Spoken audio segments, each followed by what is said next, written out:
Assalamualaikum warahmatullahi wabarakatuh. Alhamdulillah, lisan kita sebagai seorang muslim selalu mengucapkan kalimat suci, kalimat mulia ini dengan penuh keyakinan bahwasanya kita sedang memuji Sang Pencipta Allah, satu-satunya yang telah menciptakan, mengadakan, mempersiapkan, dan juga yang menghidupkan dan mematikan semua yang di langit dan di bumi, yaitu Allah Subhanahu wa Ta'ala. Dan kita tahu ini adalah kalimat yang luar biasa yang telah Allah siapkan, dikenal dengan kalimat syukur, berterima kasih kepadanya, dan akan menjadi penyebab seluruh nikmat yang sedang kita nikmati dan diberikan olehnya akan dipertahankan, juga ditambahkan. Oleh karena itu jadilah orang yang selalu membasahi lidah dan bibir kita dengan Alhamdulillah. Selanjutnya kita panjatkan salam hormat kita kepada utusan Allah Subhanahu wa Ta'ala, manusia terbaik, manusia yang telah dipilih oleh Allah Subhanahu wa Ta'ala dari sekian banyak turunan anak Adam sebagai pemimpinnya. Dan juga manusia terbaik ini telah menyampaikan kepada kita seluruh hukum halal haramnya Allah. Sehingga kita mengenal Tuhan kita Allah. Kita mengetahui tujuan hidup kita di muka bumi ini. Kita tahu juga tujuan akhir untuk selamat nanti di akhirat ke surga dan selamat dari api neraka. Dan mengucapkan salam kepada beliau adalah bagian daripada ibadah bagi setiap muslim. Bahkan Allah Subhanahu wa Ta'ala akan membalas dengan tambahan rahmat. Dengan mengucapkan satu kali salam saja, maka kita akan diberikan 10 kali rahmat. Dan rahmat Allah luas sekali tentunya. Kalau dibalik saja, mengucapkan 10 kali salam hormat kepada manusia terbaik ini, akan dibalas dengan satu rahmat Allah, itu sudah cukup. Apalagi sekarang terbalik. Allah SWT memberikan kepada kita dengan satu kali salam hormat, akan dibalas 10 rahmat. Oleh karena itu jadilah orang yang selalu mengucapkan salawat dan taslim kepada Nabi besar Muhammad sallallahu alaihi wa ala alihi wa sahbihi wasallam. Kita akan masuk teman-teman sekalian ke judul umum ya. Biasanya kalau di luar masa pandemi ini sebenarnya tablik akbar ya. Kita bisa bahasakan begitu karena tema-tema yang bukan khusus kajian rutin yang sudah kami bedah, maka kami biasa susunnya untuk materi tablik akbar. Dan kita akan berbicara tentang masalah penyakit. Berikut segala macam hal yang berhubungan dengan penyakit tersebut. Kenapa ada penyakit? Hikmah daripada adanya penyakit. Bagaimana kita sebagai seorang muslim menghadapi penyakit kalau sudah terjangkit. Agar kita bisa melaluinya dengan nyaman, dengan tentram, dan juga kita penuh keyakinan akan mendapatkan banyak balasan dari Allah Subhanahu wa Ta'ala, termasuk kesembuhan yang akan diraih dengan izin Allah Subhanahu wa Ta'ala. Teman-teman sekalian, saya akan mulai dengan memberikan dulu sebuah kaidah penting. Sudah menjadi sunnatullah, peraturan yang Allah terapkan di alam semesta ini, dan kalau kita bicara lebih merucut lagi adalah dalam kehidupan, fenomena kehidupan kita manusia, Allah ciptakan berpasang-pasangan. Ada muda, tua, ada laki-laki, ada perempuan, ada siang, ada malam, ya. Ada lapar, ada kenyang.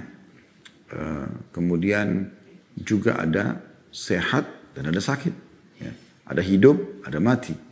Ya, ada dunia, ada akhirat, dan ada akhirnya nanti surga dan ada neraka. Orang yang memahami apa yang sedang saya sampaikan tadi, maka hidupnya akan selalu tentram dan bahagia saja. Karena dia tahu pada saat dia kenyang, satu waktu dia akan lapar. Atau pada saat dia lapar, dia juga akan kenyang. Kalau dia sekarang tiba di siang hari, dia pasti akan tiba di malam hari. Pada saat dia sehat, satu waktu juga dia akan sakit.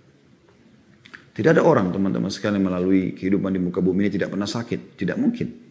Mustahil. Cuma tergantung kadar ringan atau beratnya penyakit itu. Kalau penyakit-penyakit yang umumnya terjadi, demam, flu, orang semuanya melaluinya. Tidak mungkin di muka bumi ada orang yang tidak pernah flu, demam, sakit kepala, sakit gigi. Orang semua laluin masalah itu. Ya. Maka ini adalah umum sebagai bentuk salah satu fenomena yang memang lazim terjadi. Kalau ada penyakit-penyakit kronis, ya, teman-teman medis tentu sudah tahu tentang bagaimana bahayanya. Dan pasti juga dipelajari tentang sebab-sebabnya. Karena memang ini terjadi ya, karena ada unsur campur tangan si orang yang terjangkit tersebut. Jadi itu Allah SWT jelaskan juga dalam Al-Quran sebagaimana akan kita paparkan nanti. Cuma teman-teman sekalian, kalau kita pahami tadi apa yang saya katakan itu, insya Allah kita akan lebih ringan melalui kehidupan muka bumi ini. Makanya kata Nabi SAW, ajaban li amri mu'min, wa la yakunu dzalika illa li mu'min.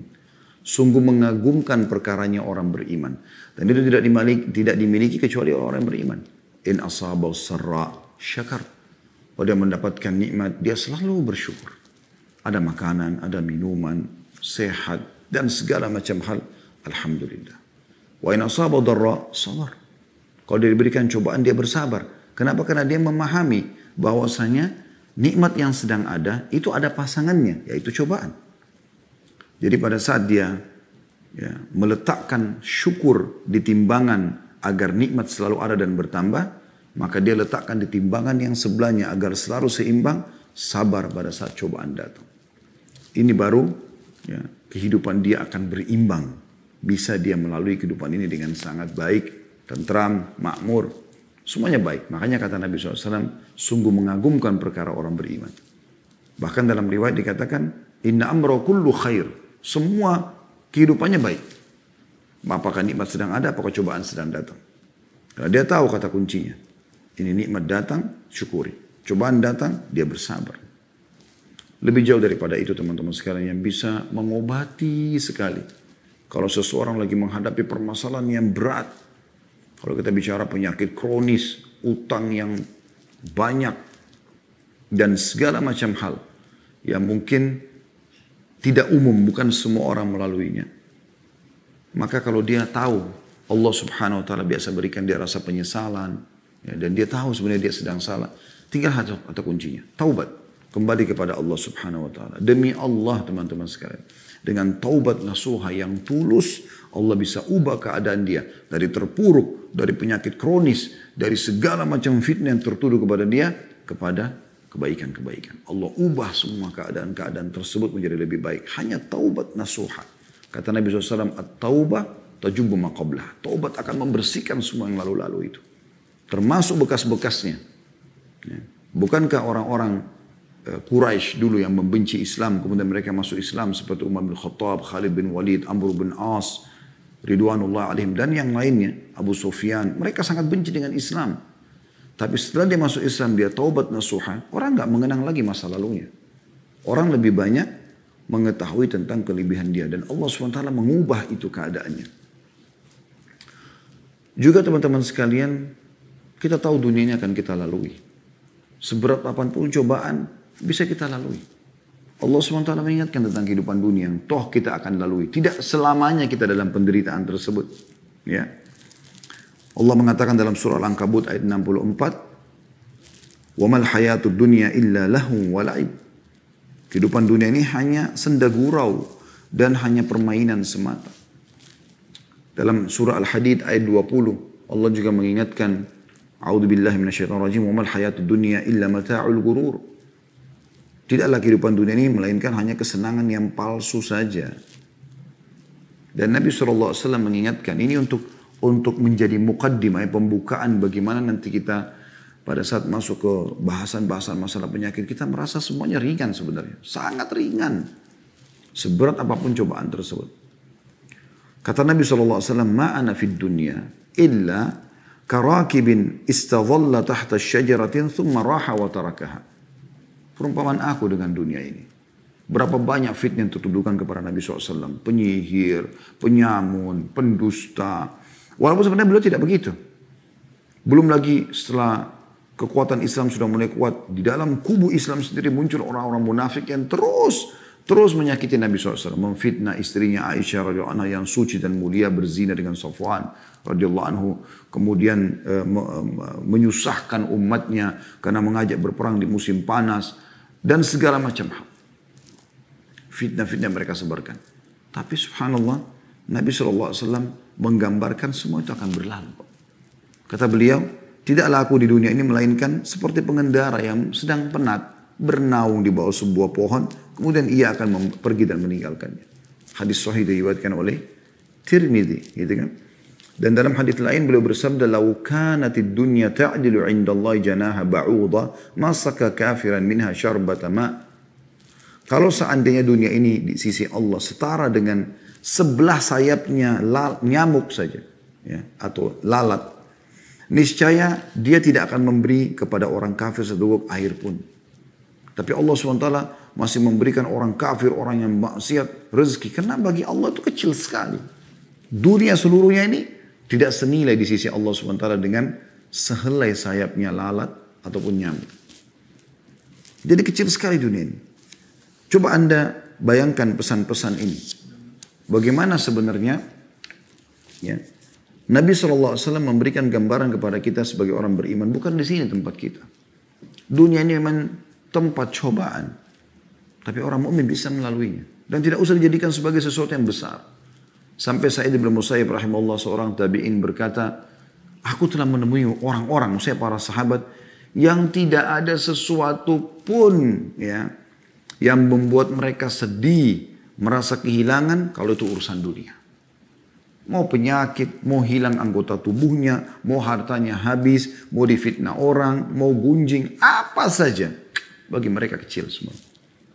Kenapa? Karena mereka tahu bahwasanya kalau dia difitnah, dia kena cobaan, semua akan jadi pembersihan dosanya, peninggian derajat, dan dia akan panen di akhirat. Toh juga dunia akan saya lalui kok, bukan selamanya. Ya. Dan kata Nabi SAW untuk kita semua, kun fid dunia, ka'annaka gharibun, au abiru sabil, au abiru sabil. Jadikan dirimu dunia ini seperti seorang yang asing atau orang yang sedang musafir. Tahu bagaimana orang asing atau musafir, dia tidak akan bisa bertahan lama, dia akan pulang. Waktu Nabi SAW sudah sakit keras di akhir hidup beliau. Dan beliau pun manusia terbaik, sakit. Beliau demam tinggi, sampai diguyurkan dengan air. Ya, beberapa timba atau ember kalau kita sekarang. Saking panasnya Nabi SAW gitu. Dan pada saat beliau lihat, mulai sedikit ada kekuatan, beliau keluar menemui para sahabat yang sudah merindukan pertemuan dengan beliau SAW. Setelah berapa hari nggak mengimami sholat. Lalu beliau lihat kesedihan di wajah para sahabat. Mereka ketakutan Nabi SAW meninggal. Lalu Nabi senyum, lalu Nabi mengatakan, wahai manusia, tidak usah sedih. Pertemuan kita yang sebenarnya di haudku, di telagaku nanti di mahsyar. Kalian lolos dari timbangan amal, ketemu dengan aku, lalu kemudian masuk surga selamanya. Di haudku pertemuan itu. Jadi kita akan tinggalkan semua. Jadi tidak ada sesuatu yang perlu jadi beban bagi seorang mukmin. Ya. Kita juga teman-teman coba renungin hal yang lain. Bahwasanya ujian itu pasti datang. Tidak mungkin nggak datang. Allah SWT akan uji kita dengan beragam macam ujian. Ya. Dan ujian ini sebenarnya untuk menguji apakah kita termasuk orang-orang yang meyakini tentang Allah Subhanahu Wa Taala, dan juga kita jadi tahu, oh ternyata ada Tuhan yang mengontrol semua ini. Kita nggak bisa lepas dari pengawasannya, dan supaya kita kembali kepadanya. Coba teman-teman, saya berharap Anda buka sekarang bersama-sama dengan saya surah Al-Ankabut, surah nomor 29 ayat 1 sampai ayat 7-nya ya. Coba kita lihat bagaimana Allah Azza wa Jalla menggambarkan tentang ujian itu. Ya. Sekali lagi surah Al-Ankabut, surah nomor 29, ayat 1 sampai ayat 7. Saya baca, A'udzubillahi minasyaitonirrajim, Bismillahirrahmanirrahim. Alif Lam Mim. Alif Lam Mim adalah huruf-huruf di awal Al-Quran yang Allah lebih tahu maknanya, sebagaimana dikatakan oleh para ulama tafsir. Lalu ayat 2-nya langsung Allah mengingatkan, ahasiban nasu an yutraku an yaqulu amanna wa hum la yuftanun. Apakah manusia itu mengira bahwasanya mereka dibiarkan begitu saja mengatakan kami telah beriman sedangkan mereka tidak diuji? Harus ada ujian. Misal contoh kita bicara sekarang langsung to the point, bahasan kita masalah penyakit misalnya. Dengan Anda diuji penyakit, Anda tahu nilainya sehat itu. Coba kalau orang tidak pernah sakit sama sekali, dia tidak tahu nilainya kesehatan itu. Ya. Lalu Allah mengatakan di ayat 3-nya, walaqad fatanna alladhina min qablihim fala ya'lamanna Allahu alladhina sadaqu wa la ya'lamanna al-kadhibin. Dan sungguhnya kami telah menguji orang-orang sebelum mereka. Semua orang sebelum kita judulnya sama. Mereknya mereka sama, manusia. Sama persisnya laki-lakinya, perempuannya. Beda casing ya. Tapi sama. Karakternya, ya. Kurang lebih lah fisiknya. Ya. Seperti itu. Laki-laki. Judulnya yang lain perempuan. Sama sebenarnya. Dan kami tidak uji mereka juga. Sungguhnya kami tidak menguji orang-orang sebelum mereka. Maka sungguhnya Allah dengan ujian tersebut mengetahui siapa orang-orang yang benar dengan keimanannya. Dan sungguhnya dia mengetahui siapa orang-orang yang dusta. Orang yang benar dengan keimanannya, yakin oh ini cobaan dari Allah. Alhamdulillah. Cara saya adalah saya sabar. Kalau saya salah, saya bertobat kepada Allah. Seperti sebagaimana saya jelaskan tadi di awal kita pelajari. Lalu kemudian ayat 4-nya Allah mengatakan am hasibal ladzina ya'maluna as-sayyi'ati an yasbiquna sa'a ma yahkumun. Apakah orang-orang yang mengerjakan kejahatan itu mengira bahwa mereka akan luput dari azab kami? Sungguh buruk apa yang mereka fahamkan itu atau tetapkan itu. Gak ada teman-teman orang yang melakukan kemaksiatan lalu Allah tidak hukum. Gak mungkin. Allah Maha Adil dan Allah punya cara menghukum dia. Allah punya cara membongkar tipu dayanya dia. Ya. Sebatas pengetahuan kami, tidak ada orang yang berbuat kriminal teman-teman di muka bumi lalu kemudian tidak ketahuan. Ketahuan dengan izin Allah. Allah punya cara. Nanti orangnya cuma gigit jari mengatakan, kok bisa? Anda pernah alami itu? Anda sudah mengatur sebuah strategi yang luar biasa, terakhir Anda cuma mengatakan, kok bisa ya? Itu kelemahan manusia. Allah Subhanahu wa taala sudah gambarkan itu. Tidak ada yang luput. Allah punya cara. Kalau Anda segera taubat kepada Allah Subhanahu wa taala, dan sebagaimana saya katakan tadi, Allah bisa tutupin aib-aib Anda itu. Tapi kalau Anda terus saja ngotot membela diri, bahkan sampai bersumpah palsu segala macam, maka makin jadi nanti permasalahan. Makin Allah datangkan ya, hal-hal yang tidak masuk di benak Anda sebelumnya. Ayat 5-nya Allah mengatakan, "Man kana yarju liqa'a Allahi fa inna ajalallahi la'at wa huwas samiul alim." Barang siapa yang mengharap pertemuan dengan Allah, berharap nanti mau mendapatkan balasan di akhirat, masuk surga, ya. Juga di dunia mendapatkan kebahagiaan sebagaimana yang dia harapkan di dunia, ya. Maka sungguhnya waktu yang Allah janjikan itu pasti datang dan dialah yang maha mendengar lagi maha mengetahui. Ayat 6-nya, "Wa man jahada fa innama yujahidu li nafsi, innallaha laghaniyyun 'anil 'alamin." Dan barang siapa yang berjihad, maksudnya berupaya, ya. Maka sungguhnya jihadnya atau upayanya itu adalah untuk dirinya sendiri. Kalau dia sholat, dia puasa, dia ikuti mana yang halal dan perintah dia nikmati dan dia kerjakan, yang dilarang haram dia jauhi. Sesungguhnya Allah benar-benar maha kaya atau tidak memerlukan sesuatu dari alam semesta. Jadi Allah tidak butuh dengan sholat Anda, puasa Anda. Allah nggak butuh semua itu. Buat kita. Kenapa teman-teman masih banyak orang yang kalau sholat tidak khusyuk, sedekah setengah-setengah atau bahkan masih bisa menolak orang miskin yang minta. Karena dia pikir ya, bukan dia yang butuh terhadap ibadah tersebut. Ini keliru. Kita yang butuh terhadap amal tersebut. Kita yang butuh. Pada saat Anda bersedekah, Anda harus paham. Sebenarnya Anda lebih butuh terhadap fakir miskin tersebut daripada dia butuh dengan sumbangan Anda. Harusnya seperti itu. Sampai sebagian salaf mengatakan, kalau ada orang yang memahami atau belum meletakkan dalam dirinya pemahaman, kalau dia sedang bersedekah, sebenarnya dia lebih butuh dengan sedekahnya itu yang dia berikan daripada orang yang minta, maka dia telah menghancurkan amal ibadahnya. Karena sebenarnya dia mengambil uang, misalnya kita kasih 100 ribu. Dia belanjain, dia pakai untuk kebutuhan dia. Selesai. Ya, dia makan segala macam. Tapi Anda, sebagai orang beriman, Anda faham tentu dengan syariat Allah Subhanahu wa taala, nilai 100 ribu itu akan Anda bawa di timbangan Anda pada hari kiamat nanti. Bahkan dilipat gandakan, berlipat-lipat ganda. Ayat 7-nya, "Walladzina amanu wa 'amilus solihati lanukaffiranna 'anhum sayyi'atihim wa lanajziyannahum ahsanal ladzi kanu ya'malun." Dan orang-orang yang beriman dan beramal saleh benar-benar akan kami hapuskan dari mereka dosa-dosa mereka dan benar-benar akan kami beri mereka balasan yang lebih baik dari apa yang mereka kerjakan. Nabi SAW mengingatkan kepada kita teman-teman sekalian, kalau cobaan akan datang bagi orang beriman. Kata beliau dalam hadis yang sahih diriwayatkan Tirmidzi, "Inna 'idhamal jaza' ma'a 'idhamil bala'." Besarnya pahala dan balasan itu sesuai dengan besarnya ujian yang datang. Wa inna Allah idza ahabba qauman ibtalahum. Kalau Allah cinta satu kaum, Allah akan menguji mereka. Ya, supaya mereka tidak lalai. Supaya mereka bisa mendapatkan pahala sabar, bukan cuma pahala nikmat saja, syukur gitu kan. Faman radiya falahu ridha. Siapa yang ridha dengan keputusan Allah, dia akan dapat ridhonya Allah. Waman sakhita falahu sakhat. Siapa yang murka, marah-marah dengan keputusan Allah, maka dia juga akan dapat kemurkaan Allah. Ya. Anda kalau kerja di perusahaan, teman-teman dokter yang menghadiri acara kita, Anda kalau punya akad terikat dengan rumah sakit, Anda mau tidak mau ikuti peraturan atau pemilik rumah sakit atau pemilik perusahaan. Kita suka atau nggak suka peraturan itu, apa boleh buat peraturan, kita harus ikuti. Dan kalau Anda ikuti peraturan, Anda akan dapat fasilitas yang dijanjikan, kan begitu.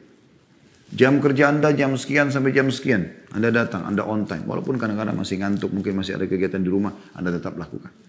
Anda dapat fasilitas. Tapi Anda, saya nggak mau. Ngapain dia harus taruh peraturan begini dan begitu? Sudah, berarti Anda akan bentrok. Anda akan keluar dari perusahaan tersebut. Kan begitu. Dan juga teman-teman sekalian, apa yang diujikan kepada Anda itu, misalnya penyakit, ya, atau cobaan yang lainnya, sebenarnya itu bentuk hukuman yang Allah segerakan di dunia. Dan itu kebahagiaan buat Anda sebenarnya. Pasti kebahagiaan, karena kalau dibiarkan di akhirat berat sekali teman-teman sekalian. Berat sekali. Pernah ada satu orang sahabat kena penyakit yang menghebohkan kota Madinah, karena dia kesakitan, teriak-teriak, demamnya tinggi sekali, enggak normal, enggak seperti biasanya gitu. Orang di Madinah belum pernah melihat masalah tersebut, dilaporkan kepada Nabi SAW. Apa yang terjadi? Nabi SAW datang ke rumahnya. Begitu Nabi lihat, Nabi SAW langsung menanyakan kepada dia pertanyaan, apa yang kau berdoa sama Allah, apa yang kau minta? Dia bilang, ya Rasulullah, saya minta agar kalau seandainya ada hukuman yang Allah akan hukum saya di akhirat nanti, Allah segerakan di dunia. Jadi kalau saya punya dosa-dosa dunia, akan dihukum di akhirat, biarkan Allah hukum saya sekarang. Kata Nabi SAW, Maha suci Allah, kau tidak akan mampu melaluinya. Kenapa kau tidak baca Rabbana atina fid dunya hasanah? Ya Allah, berikan kami semua kebaikan, yang terbaik di dunia. Wa fil akhirati hasanah, dan yang terbaik di akhirat. Wa qina adzaban nar, selamatkan kami dari api neraka. Jangan minta dihukum oleh Allah. Allah subhanahu wa ta'ala. Cukup, kalau Allah sudah datangkan itu sudah cukup berat buat kita. Lalui dan jangan berkeluh kesah. Kembali berbicara dan konsultasi beda dengan curhat. Teman-teman perlu pahami. Curhat itu hanya kepada Allah subhanahu wa ta'ala. Ada masalah berat, wudhu, sholat, di sujud Anda jangan angkat kepala Anda sampai Anda sudah tuangkan semua. Kalau kesahkan kepada pencipta Anda, pencipta penyakit Anda, pencipta permasalahan Anda, dan juga yang hanya satu-satunya memiliki solusi dalam masalah kita. Kesembuhan dan segala macam. Allah bisa buat teman-teman Anda sembuh dengan segelas air hangat. Berapa banyak orang yang sembuh dengan cara seperti itu. Karena sujud tersungkur depan Tuhannya. Allah SWT. Sebagaimana Anda juga mempunyai nikmat, Anda syukuri. Karena yang menciptakan Anda adalah Allah, yang menciptakan nikmat adalah Allah, yang bisa juga menambahnya adalah Allah. Gak ada yang lain. Kembali kepada Allah SWT. Lalu kemudian konsultasi sama manusia. Sama dokter kalau penyakit, sama ustadz atau ustadzah kalau permasalahan kejiwaan atau agama misalnya. Selesai. Jangan teman-teman ada permasalahan, semua orang tahu permasalahan kita. Orang mukmin termasuk menutupi aibnya sendiri. Ya. Menutupi permasalahannya sendiri. Antara dia sama Tuhannya Allah subhanahu wa ta'ala. Jangan semuanya orang tahu. Ada masalah rumah tangga, semua orang tahu permasalahan dia. Satu kantor semua tahu permasalahan. Kenapa akhi dan ukhti? Kenapa enggak tutupin itu? Kita harus tahu. Ya. Kata Nabi SAW, "Idza arada Allah bi 'abdihi khairan, ajjala lahu al-'uquba fid dunya." Kalau Allah ingin kebaikan bagi seorang hamba, maka Allah menyegerakan hukumannya di dunia. Hadis riwayat Tirmidzi. Ya. Justru itu kebaikan buat dia sebenarnya. Kebaikan. Dan makin tinggi level iman kita, maka makin berat cobaannya memang. Supaya kita lebih banyak mendapatkan pahala. Jadi misalnya orang umumnya yang bukan level orang-orang yang dekat dengan Allah subhanahu wa ta'ala. Mungkin kalau mereka demam 3 hari. Mungkin orang yang lebih dekat dengan Allah bisa 5 hari. Lebih lama. Gitu kan. Karena memang Allah akan berikan dia lipat-lipat ganda pahala karena penyakit tersebut. Dalam sebuah hadis kata Nabi SAW, kalau seandainya orang yang memiliki cobaan biasa di dunia, melihat bagaimana pahala yang Allah berikan kepada orang yang diuji di dunia dengan ujian yang berat, maka mereka berharap kembali ke dunia untuk digunting-gunting kulit mereka. Karena itu Allah berikan balasan. Dunia sebentar kita akan lalui. Kata Nabi SAW pada saat beliau lagi demam, gitu kan. Lalu ada Abdullah bin Mas'ud radhiyallahu anhu masuk ke rumah Nabi SAW dan sempat memegang tubuh Nabi SAW dan kaget dengan panasnya, demamnya luar biasa. Gitu. Maka dia mengatakan, ya Rasulullah, innaka tu'aku wa'kan syadida. Ya Rasulullah, Anda sedang sakit yang luar biasa, penderitaannya luar biasa buat Anda. Padahal dia seakan-akan dia mau mengatakan, padahal Anda ini utusan Allah loh, gitu kan. Qala sallallahu alaihi wasallam, Nabi SAW dengan tenang menjawab. Beliau menikmati aja prosesnya itu, tapi tentu sambil ikhtiar ya. Tapi beliau mengatakan, ajal inni u'aku kama yu'aku rajulani minkum. Iya, karena cobaan yang datang kepadaku dilipat gandakan seperti ya 2 orang di antara kalian yang mengalaminya, gitu kan. Jadi kalau misalnya kita demamnya 40 itu sudah luar biasa, tinggal mungkin butuh dirawat di rumah sakit, Nabi SAW bisa 80. Tapi Nabi SAW melalui dengan luar biasa gitu. Dalam riwayat lain itu hadis riwayat Bukhari Muslim ya. Sa'ad bin Waqqas juga radhiyallahu anhu pernah bertanya, mengatakan ya ayyun nasi kepada Nabi SAW, ayyun nasi asyaddu bala. Ya. Orang atau manusia siapa yang paling berat cobaannya? Qala asyaddun nasi bala'an al-anbiya. Yang paling berat cobaannya para nabi-nabi. Kayak tadi cobaan itu maksudnya ya kalau orang biasa cuma 3-4 hari dia lebih lama gitu. Tapi cobaannya mungkin hampir sama. Ya. Thummal amthalu fal amthal. Lalu kemudian yang setelahnya juga yang setelahnya. Yubtala ar-rajulu ala hasba dinihi. Seseorang akan diuji sesuai dengan bagusnya agamanya. Fa in kana dinuhu sulban ishtadda bala'u. Kalau agamanya kuat, maka akan berat juga cobaannya. Tapi cobaan sini perlu digarisbawahi ya. Cobaan yang sifatnya memang umum. Kayak tadi saya kasih contoh. Orang demam, orang biasa 3 hari, dia mungkin 5 hari. Orang flu mungkin 3 hari, dia 5 hari. Begitu, lebih lama sedikit waktunya. Bukan berarti, oh kalau orang beriman berarti nanti dia akan tabrakan, dia akan begini. Enggak, karena ada sifatnya cobaan yang datang, bencana itu karena dosa seseorang. Itu tidak menimpa orang-orang beriman. Gitu kan? Yang menimpa Nabi SAW, para sahabat, demam, ya, flu, gitu kan. Fitnah orang, itu biasa, umum. Semua orang kena begitu. Tapi lebih berat sedikit bagi mereka. Karena memang Allah SWT ingin berikan derajat-derajat yang tinggi di surga. Ada derajat di surga teman-teman tidak bisa kita jangkau kecuali dengan 100 tahun sholat malam, 100 tahun puasa, 100 tahun sedekah, 100 tahun doa, 100 tahun bakti sama orang tua, 100 tahun silaturahim. Tapi kita nggak bisa lakukan. Mungkin umur kita cuma 60. Cuman Allah mau sampaikan kita di sana. Allah uji Anda dengan penyakit 10 tahun. Allah uji Anda dengan ada fitnah yang tersebar. Ada uji begini dan begitu. Ada ujian datang. Nah, gitu. Tapi kalau yang sifatnya bencana, ya, banjir, longsor, tsunami, apalah mungkin penyakit yang kronis yang memang bahkan dia mati su'ul khatimah, itu tidak akan kena orang-orang beriman. Bukan masuk dalam hadis ini ya. Jadi cobaan yang umum orang tertimpa gitu. Kata Nabi SAW selanjutnya, wa in kana fi dini riqqatun ubtuliya ala hasabi dinihi. Dan kalau agamanya ringan, artinya orangnya bukan juga orang yang selalu dekatkan diri kepada Allah SWT, penuh dengan keimanan, maka dia akan diuji sesuai dengan kadar agamanya saja. وَمَا يَبْرَهُ الْبَلَاءُ بِالْعَبْدِ حَتَّى يَتْرُكَهُ يَمْشِي عَلَى الْأَرْضِ مَا عَلَيْهِ خَطِيئَةٌ. Ya. Dan ujian itu tidak henti-hentinya datang kepada seorang hamba hingga nanti ya, meninggalkan atau hamba meninggalkan dunia ini sementara tidak ada lagi dosanya. Hadis ini riwayatkan Tirmidzi. Ya. Kemudian juga teman-teman sekalian, apa yang menimpa Anda itu? Kita coba masuk kepada hikmah-hikmah. Ya. Kalau tadi kita sudah jelaskan penyakit kenapa bisa datang, cobaan datang, ya, karena itu lazimnya sunnatullah. Kalau Anda sudah terlanjur kena penyakit, apa hikmahnya? Yang bisa kita ambil teman-teman sekarang. Atau apa yang kita dapatkan lebih tepatnya. Sekarang saya sudah terlanjur diuji oleh Allah SWT dengan penyakit. Apa yang bisa saya dapatkan? Yang pertama teman-teman sekalian, itu akan menjadi penyebab Anda menuju ke surga.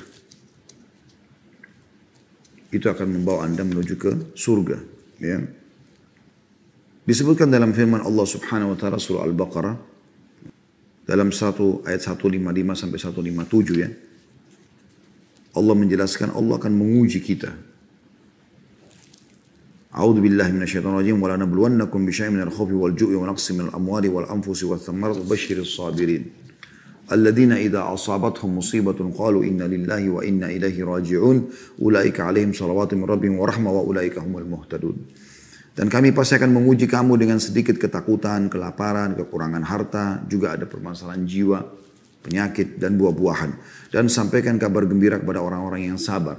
Yaitu orang-orang apabila ditimpa musibah mereka mengatakan kami milik Allah, kami akan kembali kepada Allah. Mereka itulah orang yang memperoleh ampunan dari rahmat dari Tuhan mereka. Dan mereka itulah orang-orang yang mendapatkan petunjuk.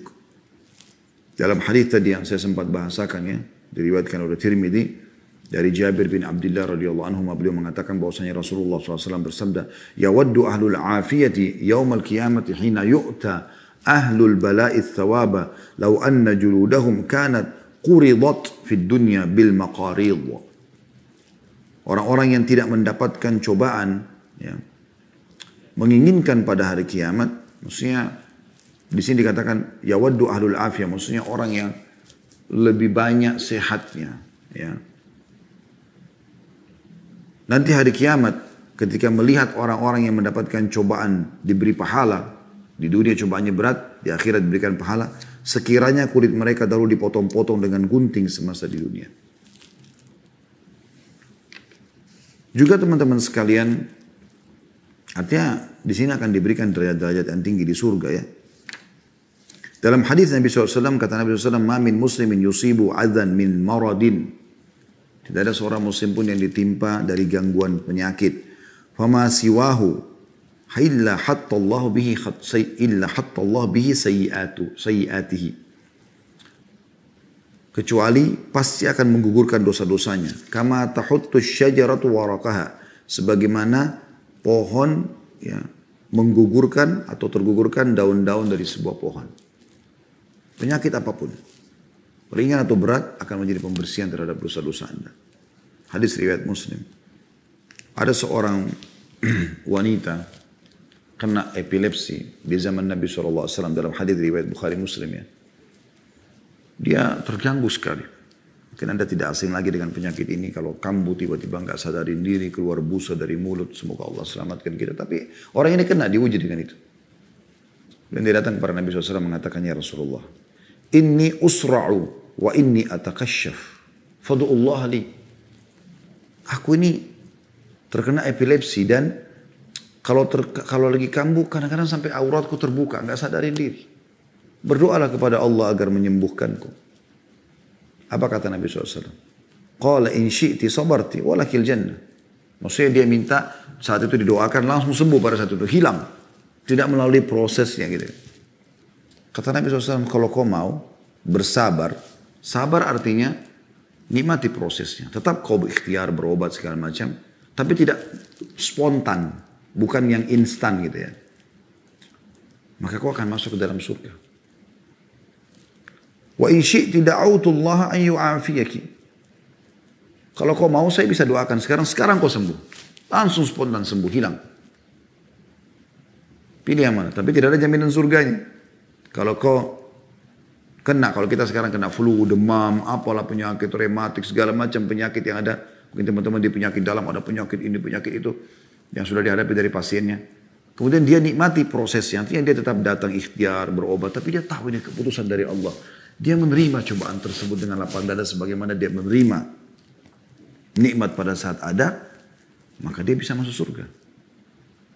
Karena orang kadang-kadang umumnya kan tidak sabaran tuh. Ya, bahkan kadang-kadang lupa seakan-akan dokter itu Tuhan. Gitu kan. Kapan saya bisa sembuh dok? Bagaimana saya sembuh? Dokter cuma bisa ikhtiar. Makanya resep dokter kan semoga lekas sembuh. Gak ada kau pasti sembuh. Gitu kan. Karena ikhtiar saja. Bisa saja resepnya keliru. Mungkin dosisnya kurang. Mungkin ini, mungkin itu. Segala macam hal. Ya. Maka kata Nabi SAW, kalau kau mau saya doakan sekarang. Spontan kau langsung sembuh. Pilih yang mana. Tapi belum ada jaminan surga. Perempuan itu mengatakan, faqalat asbir. Kalau gitu saya sabar. Lanjutan riwayatnya, dia mengatakan, tapi ya Rasulullah, saya kalau kambuh, ya, sering tersingkap aurat. Minta saja sama Allah supaya aurat saya nggak tersingkap. Dan tetap saya akan nikmati proses. Artinya tetap tentu di sini berobat, bukan tidak berobat. Tapi Saya bukan minta instan gitu. Lalu Nabi SAW doakan dalam masalah itu. Abdullah bin Mas'ud juga radhiyallahu anhu pernah meriwayatkan bahwasanya Rasulullah SAW menemui Ummu As-Sa'ib radhiyallahu anha. Dia mengatakan, Malik ya Ummu As-Sa'iba tuzaf zifin. Qalat al-humma la barakallahu fiha. Faqala la tasubbil humma fa innaha tudhibu khataya bani Adam kama yudhibul kiru khabathal hadid. Wahai Ummu Sa'ib, mengapa engkau menggigil? Nabi SAW melihat dia kayak orang menggigil meriang gitu. Dia menjawab, demam. Semoga Allah tidak memberkahi demam ini. Jadi dia mencaci maki penyakitnya. Maka beliau menjawab sallallahu alaihi wasallam, jangan mencelah demam itu. Penyakitnya pun jangan dicelah. Gitu kan. Karena itu Allah yang ciptakan sebagai cobaan. Karena demam itu menghilangkan dosa-dosa anak Adam. Sebagaimana pandai besi menghilangkan kotoran besi. Bahkan Ibn Abi Dunya mengatakan, orang-orang beriman mengharap demam satu malam bisa membersihkan dosanya. Apalagi kalau sampai berapa malam. Hadis sahih diriwayatkan oleh Muslim. Yang kedua teman-teman sekalian. Jadi ada balasan surga ya. Pembersihan dosa-dosa gitu. Jadi Anda kalau kedatangan penyakit, fahami ini ada sesuatu pesan ilahi di situ. Anda kan kalau tidak melalui ujian di sekolah segala macam, Anda tidak naik level kan gitu ya, untuk naik level ini. Naik level dan Allah pastikan fa inna ma'al usri yusra. Di setiap kesulitan ada kemudahan. Yang kedua teman-teman sekalian, dengan penyakit yang akhirnya menghalangi Anda banyak beraktivitas seperti mencari nafkah, seperti ibadah, ya. Mungkin juga sholatnya berubah. Yang tadinya bisa berdiri sekarang tinggal duduk. Mungkin tadinya bisa ke masjid sekarang sudah tinggal di rumah misalnya ya. Mungkin tadinya bisa leluasa gerak-gerik badannya sekarang stroke misalnya. Contoh. Itu akan tetap menjadi pahala yang besar asal dengan syarat. Ini penting teman-teman sekalian. Pada saat Anda sehat, Anda maksimalkan ibadah. Itu penting. Anda maksimalkan ibadah. Dengarkan sabda Nabi SAW melalui Abu Musa al-Ash'ari radhiyallahu anhu. Idza marida al-'abdu aw safara kutiba lahu mithlu ma kana ya'malu muqiman sahihan. Yang artinya, hadis ini sahih riwayat Bukhari, jika seorang hamba sakit atau dalam perjalanan musafir, maka Allah akan mencatat pahala untuknya sebagaimana ia beramal saat bermukim lagi sehat. Jadi misalnya gini, Anda lagi sehat sekarang, kayak hari ini hari Senin, Anda puasa Senin. Hari Kamis Anda puasa Kamis. Ayyamul bid Anda puasa Ayyamul bid. Anda biasa keluar cari nafkah ke sana sini misalnya. Anda biasa haji dan umroh, ya. Anda biasa sholat di masjid. Aktivitas banyak. Sekarang Anda sakit. Anda tidak bisa buat itu. Atau Anda musafir, terhalang Anda untuk bisa melakukan aktivitas seperti Anda berada di kota atau di negara Anda sendiri. Maka Allah akan catatkan pahala yang tetap berjalan walaupun Anda tidak kerjakan. Misalnya Anda lagi safar, Anda tidak puasa Senin Kamis. Tetap jalan pahala puasa Senin Kamisnya. Anda biasa ke masjid, sekarang Anda musafir mungkin ke negara yang jarang masjid atau jaraknya jauh. Atau musafir biar ada masjid juga boleh Anda sholat di kamar hotel. Karena Anda musafir tetap dapat pahala ke masjidnya. Terus begitu. Semua ibadah-ibadah yang bisa kita kerjakan di masa kita, di sini kata Nabi SAW, sahihan, mukiman sahihan. Dia seperti orang yang mukim yang sehat. Berarti memang di saat kita lagi sehat itu maksimalkan ibadah. Karena akan dicatat pada saat kita sedang sakit sebagai amal yang berjalan terus. Saya pernah temui subhanallah teman ayah saya sudah meninggal rahimahullah di kota Makassar waktu itu. Beliau diketeter di rumah. Kadang-kadang ayah saya rahimahullah, ayah juga sudah meninggal beberapa bulan yang lalu. Semoga Allah rahmati beliau. Waktu itu saya sering kalau ke Makassar diajak sama beliau keliling ke teman-teman beliau, si fulan. Ini sudah meninggal orang ini kebetulan. Saya datang ke sana lalu sambil ngobrol. Saya kebanyakan cuma dia mendengarkan orang yang lebih tua ini berbicara. Saya coba ambil hikmahnya. Saya jadi pelajar walaupun kadang-kadang apa yang dibicarakan mungkin saya sudah tahu, tapi saya tetap coba renungin, ambil pelajaran. Ya, tidak usah kita merasa diri lebih tahu gitu kan. Nah, pada saat terdengar azan saya mengatakan, maaf saya potong pembicaraan azan. Saya mau ke masjid dulu gitu. Saya jalan duluan gitu. Maka mereka izinkan saya pun duluan ke masjid. Nah kebetulan selesai sholat saya balik. Dia kan tidak bisa ke masjid. Orang ini karena lagi diketeter dan beliau sholat di atas ranjang gitu kan. Terus dia bilang sama saya kata-kata, saya merasa ini kayak Allah yang peringatkan tapi melalui lisan orang. Dia mengatakan, nak, dulu waktu saya masih muda seperti kamu, saya tidak pernah tinggalkan masjid.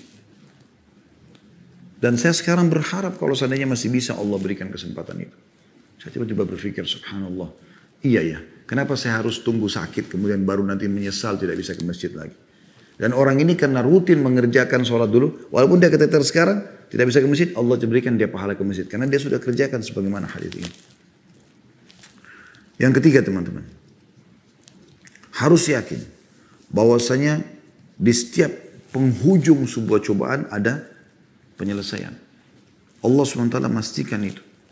2 kali Allah ulangi dalam surah Asy-Syarh, ya, ayat 5 sampai ayat 6. A'udzubillahi minasyaitonir rajim, fa inna ma'al usri yusra. Di setiap kesulitan ada kemudahan. Lalu Allah ulangi lagi dengan harfut ta'kid. 2 kali Allah gunakan inna.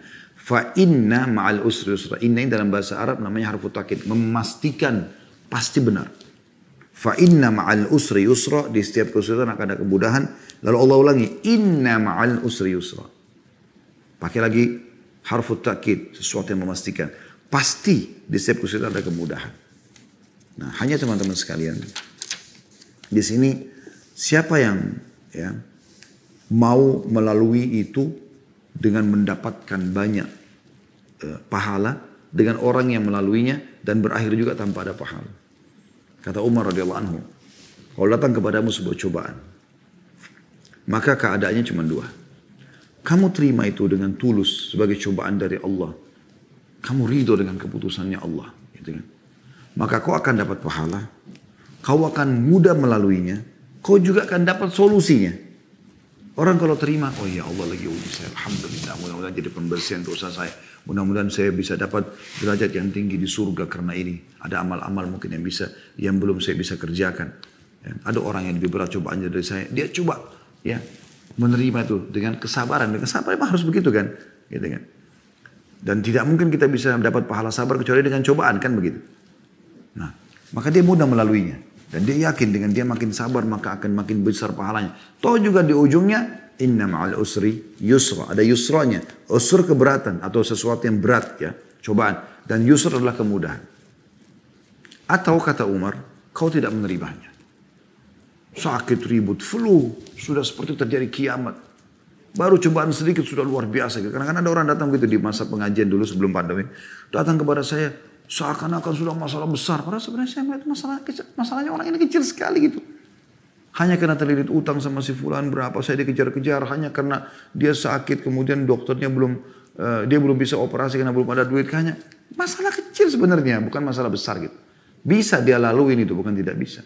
Dan Nabi SAW mengatakan Allah tidak akan menguji hamba di atas kemampuannya. Allah juga mengatakan dalam Al-Quran, la yukallifullah nafsan illa usaha. Allah tidak akan uji di atas kemampuan seseorang. Kata Umar radhiyallahu anhu, kalau kau tidak terima cobaan tersebut, toh juga akan datang kepada kamu. Kalau lagi sakit misalnya, maka kau akan mendapatkan dosa. Karena kau seakan-akan memprotes Allah. Kau sulit melaluinya. Misalnya sebulan Allah tentukan penyakitnya ini. Dia lalui dengan keluh kesah. Dia repot melaluinya. Beda dengan tadi orang mukmin yang bisa menerimanya. Dan kau tidak akan menemukan jalan keluarnya. Akan jadi masalah buat kamu.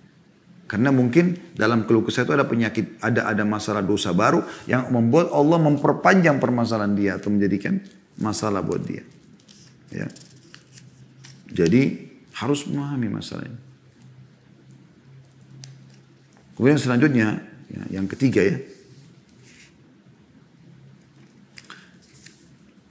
Orang sakit dengan sakit teman-teman, nikmat itu akan terlihat. Hikmah yang luar biasa. Makanya kata Nabi SAW, ni'matani magbunun fihi ma kathirun minan nas, as-sihhat wal farag. 2 nikmat yang banyak manusia tertipu di dalamnya. Mereka lalai. Yaitu nikmat kesehatan dan waktu yang luang. Nah Allah subhanahu wa ta'ala ingin dengan penyakit itu orang jadi tahu. Oh ternyata nikmat sekali waktu sehat. Contoh misalnya ada sekarang lagi meriang, menggigil, lagi demam. Terus lihat orang minum air es. Enak bener dia. Karena dia enggak apa-apa. Minum dengan enaknya. Atau anda lagi sakit perut, maaf, mencret-mencret. Orang makan dengan lahapnya segala macam kita nggak bisa. Harus bubur, harus ini, harus itu. Beda. Ya. Kita lagi demam, kita nggak bisa kena dingin pun sedikit, oh sudah rasanya meriang. Orang tidur dengan AC, dengan dinginnya. Kita jadi tahu, oh ternyata selama ini nikmatnya Allah terlalu besar kepada saya. Luar biasa teman-teman. Dan nikmat Allah subhanahu wa ta'ala kepada kita ini luar biasa gitu. Ali mengatakan radhiyallahu anhu, bala itu tidaklah turun melainkan karena suatu dosa dan tidak diangkat kecuali dengan taubat. Sekalipun tidak ditentukan untukmu kesembuhan dari penyakitmu, tapi sebaik-baik penutup usia adalah taubat yang jujur. Ya. Ini yang ketiga. Dan ternyata teman-teman sekalian, ada hal yang mahal sekali yang kadang-kadang luput dari kita ya. Saya masukkan itu poin yang keempat, yaitu, atau masuk di poin yang ketiga saja tadi, masalah waktu lowong juga. Ada kejadian begini, di Riyadh ada seorang syekh pernah mendatangi rumah sakit, dan ini sebagian ulama sana punya tradisi ini. Sebenarnya menarik ya, kita belum, mungkin saya pun pribadi belum mempraktekkan masalah itu, tapi mereka ini untuk melihat berapa besar nikmatnya Allah pada diri mereka. Mereka sering datangi rumah sakit besar. Mereka izin pada kepala rumah sakitnya, mereka mau menjenguk pasien-pasien sambil mendoakan, walaupun cuma sebentar, menyampaikan sebuah hadis. Kemudian mereka pindah dari kamar ke kamar gitu kan, menenangkan orang. Itu satu hal yang luar biasa sebenarnya, perjuangan luar biasa gitu ya. Satu waktu dia masuk ke satu ruangan, ada orang kakinya digantung ke atas, kena patah, tabrakan, kecelakaan mobil. Dan sudah sekian lama dia di situ. Entah, mungkin sudah 2 tahunan gitu ya. Terus saya ini lihat, dari sekian pasien yang ada di situ, ini cukup berat. Saya mengatakan sabarlah, akan ada pahalanya semua segala macam.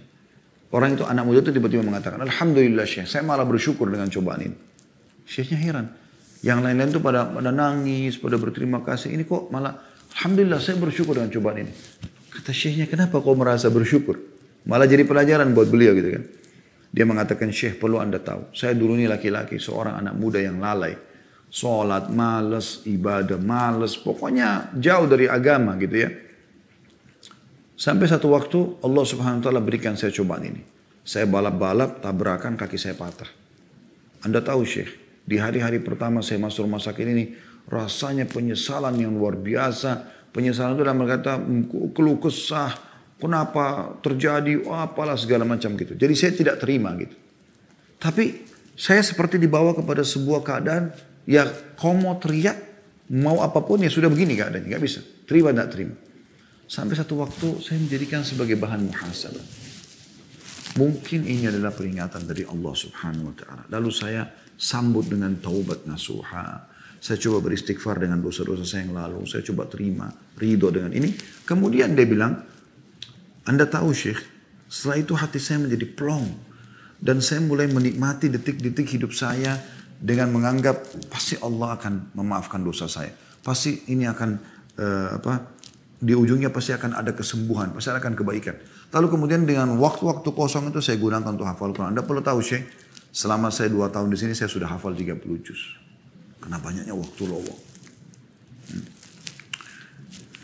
Dan yang keempat teman-teman sekalian, tiap penyakit pasti ada obatnya dan itu harusnya diyakini oleh setiap muslim. Anda pun sebagai dokter yang hadir di acara kita ini, acara teman-teman dokter-dokter yang meminta tema kita ini, jangan teman-teman pernah memvonis penyakit ini tidak ada obatnya. Khususnya Anda sebagai seorang muslim. Anda harus yakin ada obatnya. Mungkin belum ditemukan iya. Loh kok bisa Ustaz? Perhatikan firman Allah subhanahu wa ta'ala. Ya. Kata Allah SWT dalam surah Asy-Syu'ara ayat 80, wa idza maritu fahuwa yashfin. Dan apabila aku sakit, kata Ibrahim alaihissalam, maka dialah yang menyembuhkanku. Artinya, tidak ada penyakit yang tidak disembuhkan. Allah SWT akan sembuhkan. Dikuatkan dengan hadis Nabi SAW riwayat Bukhari Muslim. Ma anzalallahu da'an illa anzala lahu shifa. Allah tidak pernah menurunkan penyakit, melainkan Allah turunkan obat bersamanya. Jadi ada obatnya, bukan tidak ada obatnya. Cuma teman-teman sekalian, yang saya sayangkan sekali, banyak di antara kita teman-teman masih menomor sekiankan pengobatan yang disampaikan oleh wahyu. Yang paling pertama, saya titik beratkan di hikmah yang keempat ini teman-teman sekalian. Gunakan ruqyah syariah, ruqyah syariah. Wahai teman-teman para dokter muslim, belajar ruqyah syariah. Anda boleh ikuti ceramah kami di playlist di YouTube insya Allah tentang ruqyah syariah. Obati pasien Anda dengan ruqyah syariah sebelum obat-obat medis kalau perlu. Apa itu ruqyah syariah? Gunakan ayat-ayat Al-Quran yang sudah ditentukan dalam syariat untuk pengobatan. Gunakan doa-doa yang diajarkan oleh Nabi SAW. Gunakan, ya kalau kita bahasakan sekarang, herbal-herbal yang memang Nabi SAW atau obat-obat tepatnya yang Nabi SAW sudah tentukan untuk umatnya. Allah berfirman dalam Al-Quran, renungi baik-baik surah Al-Isra ayat 82, A'udzu billahi minasyaitonir rajim wa nunazzilu minal Qur'ani ma huwa syifaa'un wa rahmatun lil mu'minin.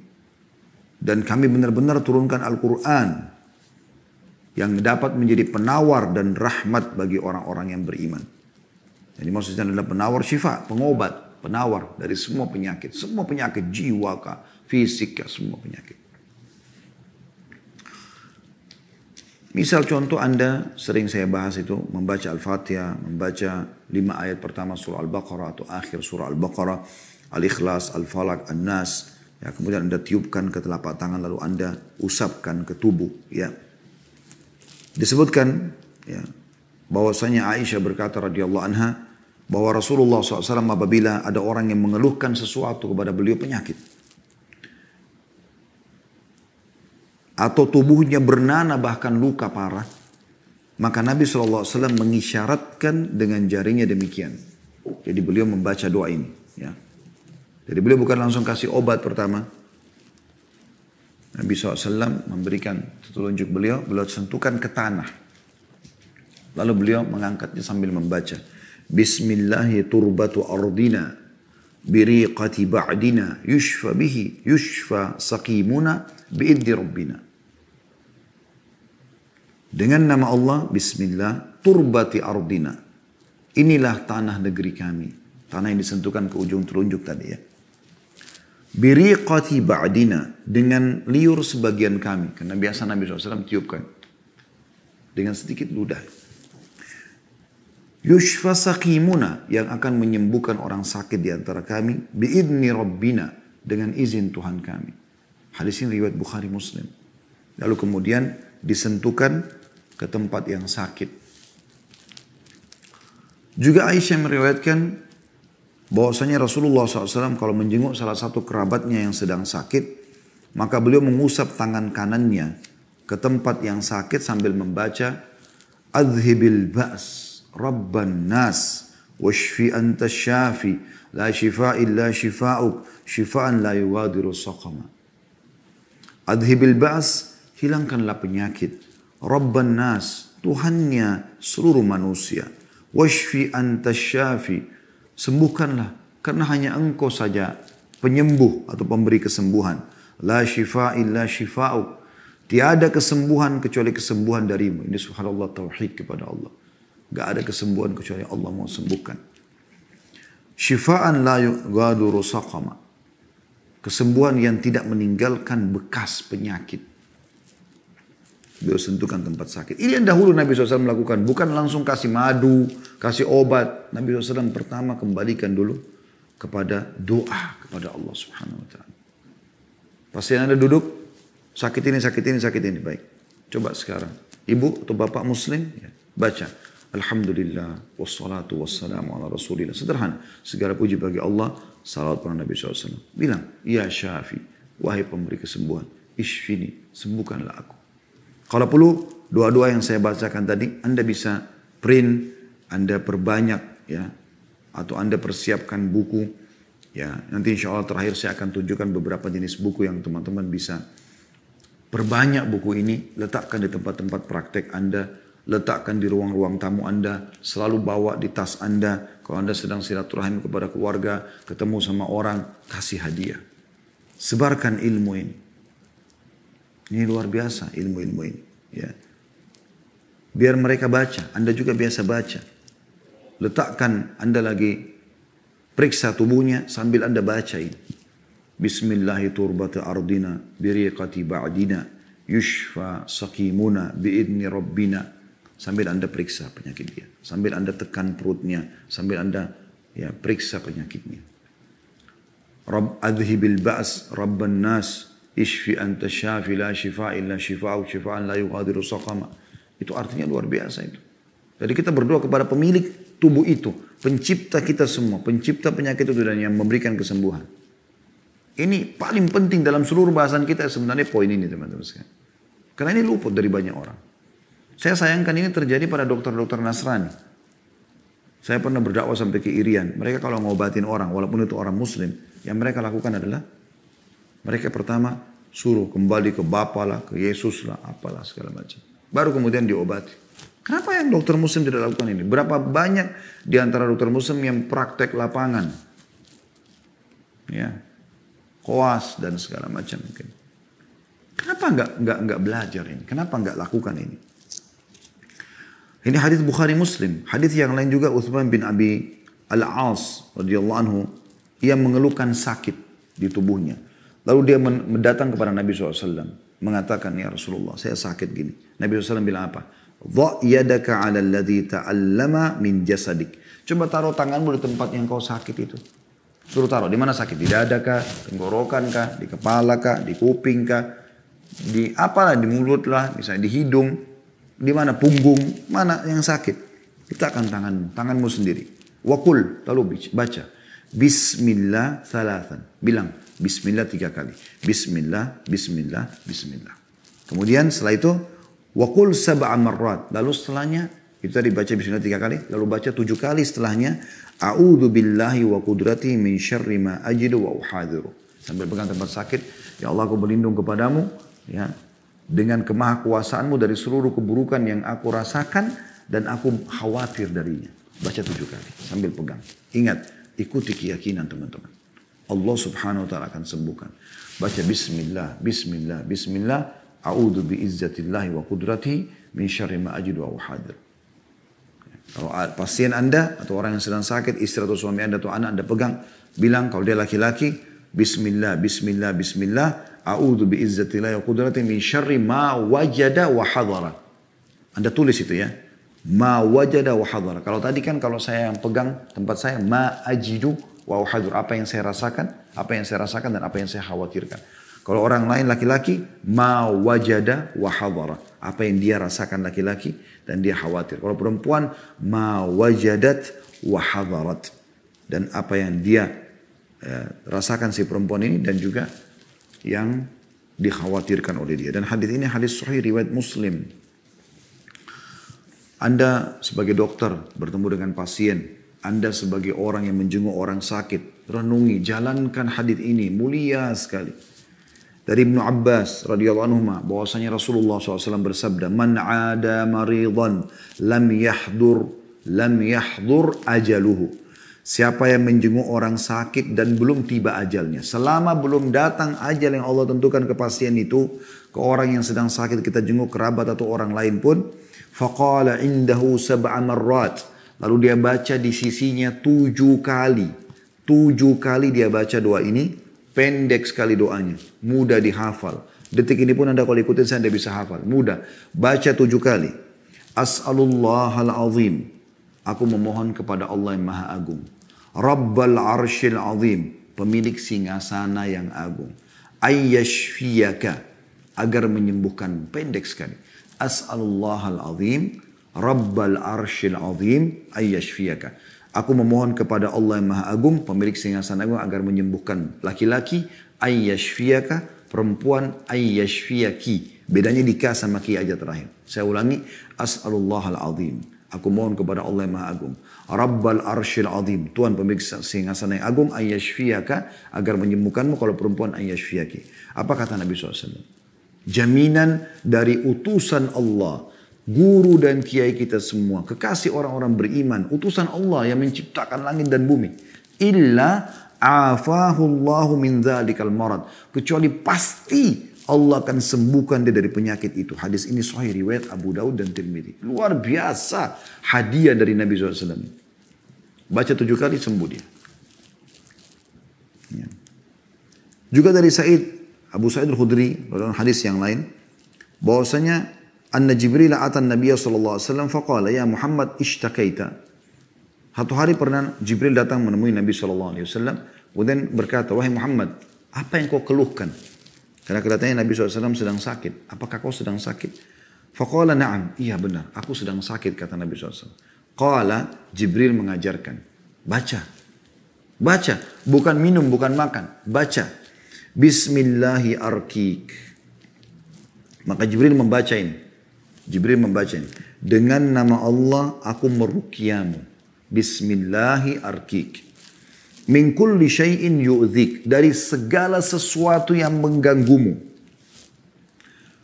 Min syarri kulli nafsin au ainin hasid. Dan dari keburukan setiap jiwa atau mata yang hasad, mata yang iri. Karena orang yang iri matanya panas. Ya, biasa gitu kata Nabi SAW, innal ainil haq. Mata panas itu benar terjadi ya.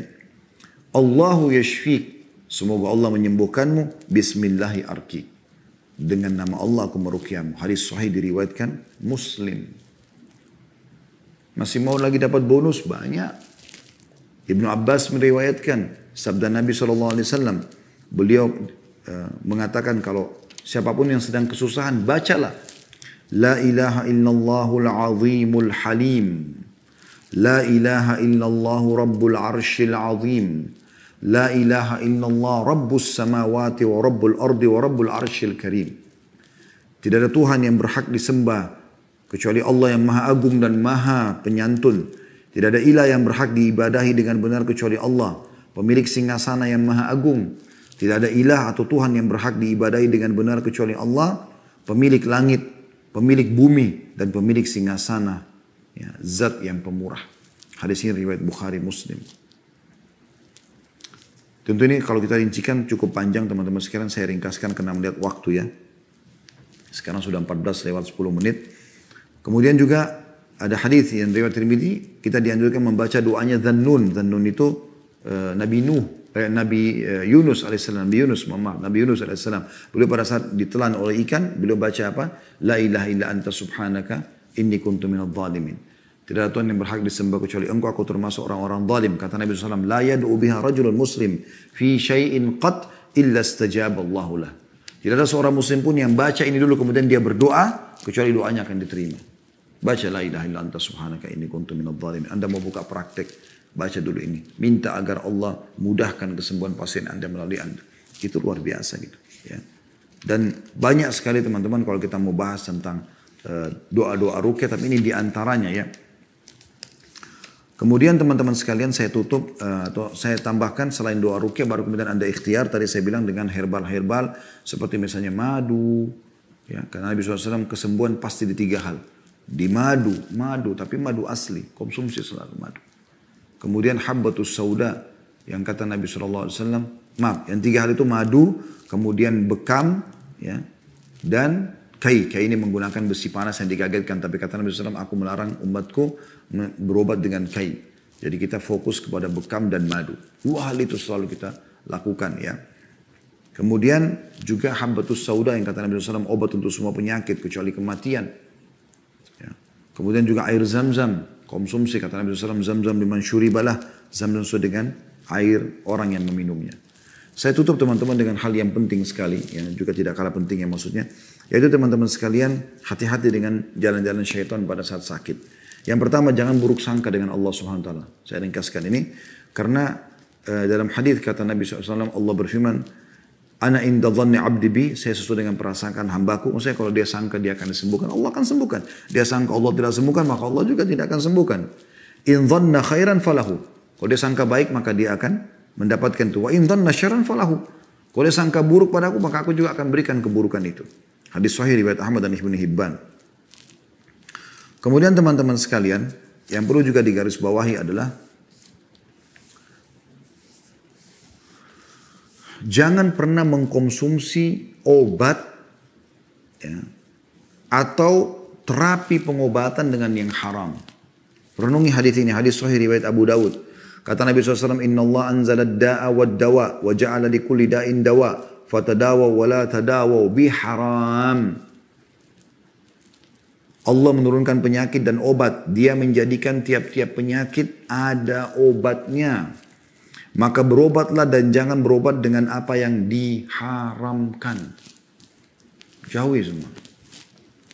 Selama haram, oh ini ada kandungan babinya, oh ini selesai. Berarti tidak akan sembuh. Udah, akan mendatangkan penyakit-penyakit baru nantinya. Hai para dokter muslim, muliakan ilmu Anda itu dengan Islam. Jangan justru Anda tampil bernama Muhammad, Ahmad, Yusuf, Harun dan seterusnya. Tapi Anda tidak ada simbol Islamnya sama sekali. Harusnya Anda tampil dengan semua ini. Dengan Islam Anda. Anda dahulukan untuk ruqyah syar'iyah. Anda dahulukan untuk pengobatan-pengobatan nabawiyah. Ya. Dan di sini jauhi semua pengobatan yang haram. Anda punya hak menolak kalau obat itu haram. Subhanallah, saya pernah datang ke salah satu kerabat lagi sakit. Sering perutnya muncul kejang. Entah penyakit apa saya nggak tahu. Saya datang waktu itu, saya sempat meruqyah setelah itu. Tapi salah satu anaknya sempat membahasakan ke saya. Ini tadi ibu kami, katanya dokter dia nggak bisa sembuh perutnya kejangnya kecuali disuntik dan itu bahannya dari babi. Saya bilang la haula wala quwata illa billah. Nabi SAW sudah mengatakan ya, dalam riwayat lain Allah tidak akan menyembuhkan penyakit kalian dengan sesuatu yang ia haramkan. Nggak mungkin. Kalau sekarang hilang kejangnya akan datang penyakit-penyakit baru nanti. Karena sesuatu yang haram sudah masuk dalam tubuhnya. Penciptanya larang itu. Itu tadi kalau ya pengobatan dengan obat-obat haram. Juga jangan dengan metode haram. Kedukun. Ini bahaya sekali nih. Dukun. Tidak boleh kedukun. Kata Nabi SAW, Man ata kahinan fasaddaqa bima yaqul faqad kafara bima unzila ala Muhammad. Siapa yang mendatangi dukun, peramal, penyihir, penyamun dan semua jenisnya sama dengan itu. Dan mempercayai apa yang dikatakan, maka sungguh ia telah kafir terhadap apa yang diturunkan kepada Muhammad SAW. Dan ini hadis riwayat Ahmad dan juga Al-Hakim. Ya. Ini sekaligus menutup bahasan kita teman-teman. Jadi Anda bisa berobat dengan pengobatan nabawi. Tentu boleh berobat dengan obat-obat medis. Bukan tidak boleh. Nabi SAW mengatakan tadi Allah tidak turunkan penyakit kecuali Allah turunkan obat. Kecuali Allah turunkan obat bersamanya. Tapi jangan berobat dengan obat-obat yang haram. Dan coba prioritaskan tadi apa yang sudah kita bahasakan. Ruqyah dan doa syariah, kemudian Anda berobat dengan habbatus sauda, zam-zam tadi yang sudah kita sebutkan, madu dan seterusnya, dan juga Anda bisa kuatkan dengan pengobatan-pengobatan medis. Allahu a'lam.